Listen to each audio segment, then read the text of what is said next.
皆さん、こんにちは。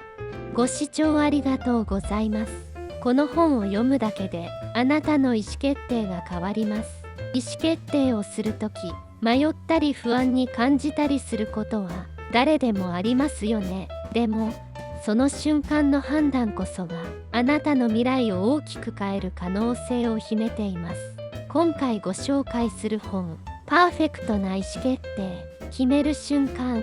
の思考法、安藤幸大著は、まさにその決める瞬間に焦点を当て、より良い判断をするための具体的な方法を教えてくれる一冊です。経営者から一般のビジネスパーソンまで多くの読者が参考にしているこの本は、日々の意思決定に悩む人に向けて確かな指針を提供します。この動画では、この本の重要なポイントを3つに分けて解説し、意思決定をどのように向上させるかについてお話しします。さらに、私自身の感想や経験も交えながら、視聴者の皆さんがすぐに実践できるアドバイスをお届けします。本の重要な3つのポイント。ポイント1、正しい意思決定の勘違い。まず、この本の核心とも言えるのは、正しい意思決定という幻想を捨てるという考え方です。著者は、意思決定には常に不確実性が伴うことを強調しています。私たちは、正しい判断を下すことに過剰にとらわれることが多いですが、実際には完璧な選択肢は存在しません。そのため、重要なのは決断を正す力、つまり選択した後にどうやってその決定を成功に導くかが大切だと説いています。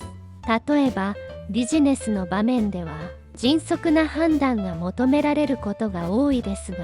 全ての情報が揃っていない状況で、これがベストだと思える決断はできません。その代わり、意思決定の後に適応して軌道修正していく柔軟性こそが成功の鍵です。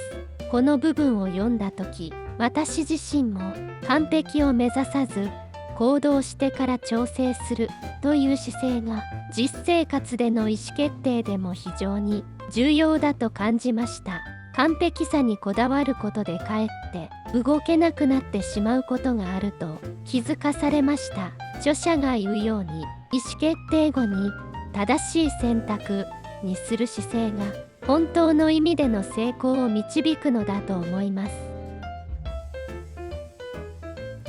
ポイント2、ノイズに惑わされない。次に、著者は意思決定に影響を与えるノイズに注意を促しています。ノイズとは、判断を誤らせる余計な情報や外部の影響を指します。例えば、友人や同僚の意見、ニュースの情報、感情的な影響などが挙げられます。これらのノイズがあると、自分の本来の判断基準を見失いやすくなります。この本では、ノイズを取り除き、純粋な意思決定の要素に集中するための方法が示されています。実践的なアドバイスとして、意思決定の際には、必要最低限の情報だけを集め、その情報の正確さを見極めるフィルターを持つことが大切です。また、意思決定の場面では冷静さが必要ですが、感情や周囲の意見に流されることは少なくありません。そこで、あらかじめ自分の基準をしっかり持ち、それに基づいて決断することが推奨されています。感想、実際にこの方法を取り入れてみたところ、ノイズを排除することで冷静に決断ができるようになりました。特に何かを選ぶ際に他人の意見に引きずられることが減り、自分の直感や信念に従うことの大切さを再認識しました。ポイント3、勇気を持った意思決定。最後のポイントは、意思決定には勇気が必要だということです。特にビジネスや人生の大きな選択において、失敗を恐れず決断する勇気が重要です。著者はこの勇気を単なる精神論ではなく経験に基づいた勘として磨くべきだと述べています。例えば新しいプロジェクトに挑戦する際、すべてのリスクを排除することは不可能です。しかしその場で最善と思われる決断を下し、後から軌道修正する覚悟を持つことが大切です。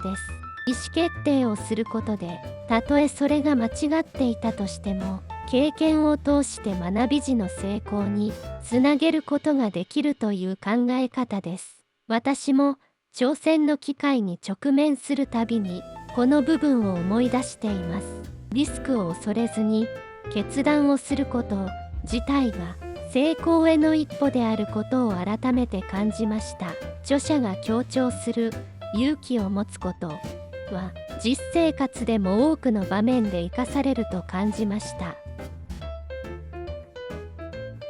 印象的なエピソードや引用。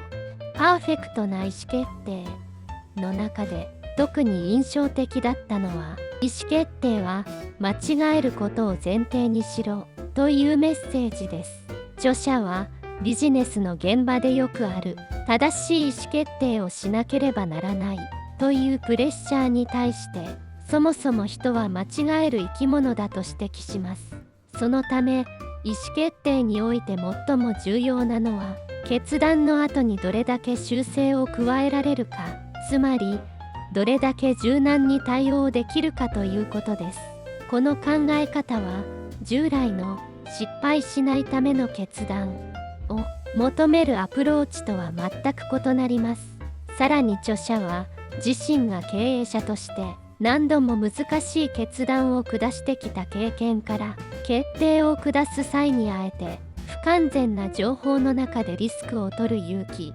を持つことの重要性を強調しています。このエピソードでは、完璧を求めすぎることで逆に行動が遅れるリスクを指摘し、意思決定後に柔軟に軌道修正を行うことが本当に大切なスキルだと教えてくれます。このエピソードを読んだ時、特に心に響いたのは、完璧主義を捨てることの重要性です。日常生活や仕事でも、私たちは最良の選択肢を探しがちですが、実際にはどんなに慎重に考えても、全てのリスクを取り除くことはできません。この本を読んで、自分自身の意思決定にも、間違えたらどうしようという不安があることに気づきました。しかし、このエピソードを通じて、失敗を恐れずに挑戦し、その後の修正を恐れないことが、むしろ成功への近道であると感じました。実生活での生かし方。パーフェクトな意思決定で学んだ思考法は、日常生活のあらゆる場面に応用できます。例えば、日常の小さな意思決定。例えば、仕事の進め方や人との会話の中でも活かせます。この本が教えるように、決断を下すときは全ての情報が揃うのを待たないことがポイントです。完璧を求めず、あえて不完全な状態で一歩を踏み出すことが、より良い結果につながる場合があります。具体的には、例えば新しい仕事や趣味に挑戦する際、すべての準備が整ってから始めるのではなく、まずは一歩を踏み出してみること、その後に見えてくる課題に対処していくことで、最終的にはスムーズに進められることが多いです。また、この本はノイズを取り除く重要性についても言及しています。日々の生活では、家族や友人、メディアの意見など多くのノイズに囲まれています。そのため、大きな決断をする際には、自分の意見や判断基準をしっかりと持ち、それをもとに決断を行うことが大切です。例えば、転職や引っ越しなどの大きな決断をするとき、他人の意見に惑わされすぎないことが、この本で得た教訓です。私自身、この本を読んだ後、すぐに実生活で試してみたのは、毎日のスケジュール管理における意思決定です。仕事の優先順位を決める際、すべてのタスクを完璧にこなそうとするあまり、決断が遅れることがよくありました。しかし、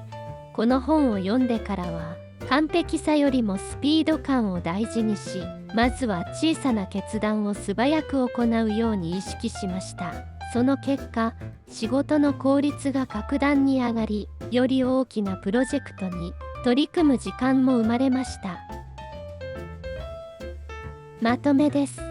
パーフェクトな意思決定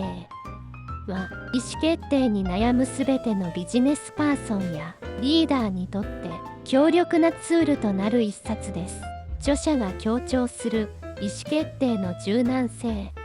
やノイズを排除する思考法は、ただ理論を学ぶだけでなく、すぐに実践できる実用的な内容が詰まっています。特に完璧な意思決定は存在しないというメッセージは、私たちが陥りがちな失敗恐怖症を和らげ、行動に移る勇気を与えてくれます。また、リスクを恐れずに決断し、その後に結果を修正していくプロセスを学ぶことで、日々の仕事や生活で迷うことは少なくなりました。個人的には、この本を読んでから、決断に対する考え方が大きく変わりました。以前は、すべての情報を完璧に揃えてから決めるべきだと思っていたのですが、それがかえって行動を遅らせていることに気づかされました。この本は、特にリーダーシップを取る立場の人やビジネスの重要な場面で決断を迫られる人に非常に役立つと思います。意思決定に迷いや恐怖を感じている人には、ぜひ一度読んでみてほしい一冊です。今回ご紹介したパーフェクトな意思決定はいかがでしたか？この本はビジネスの現場だけでなく、日常のあらゆる意思決定に役立つ貴重な知見を提供してくれます。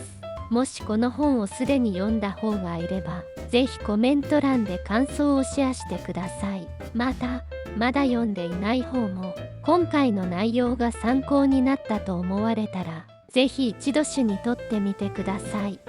最後に、この動画が面白かった、役に立ったと感じた方は、チャンネル登録と高評価をお願いします。それでは、また次回の動画でお会いしましょう。